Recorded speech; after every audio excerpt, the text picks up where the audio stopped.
నమస్కారం. ఘంటారావానికి స్వాగతం. ముందుగా ప్రధానాంశాలు. ఎఫ్టీఎల్ బఫర్ జోన్లోని కొత్త నిర్మాణాలు మాత్రమే కూలుస్తున్నాం.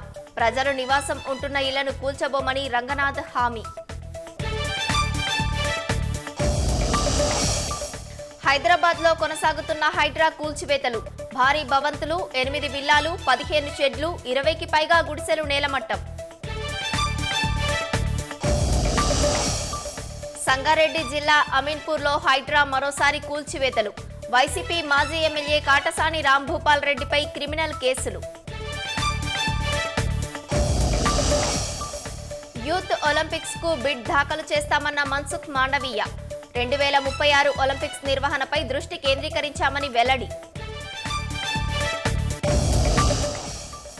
కశ్మీర్లో గెలుపు కోసం కాషాయ దళం గట్టి ప్రయత్నాలు. ఈ నెల 14న ప్రధాని మోదీ ఎన్నికల ప్రచారం.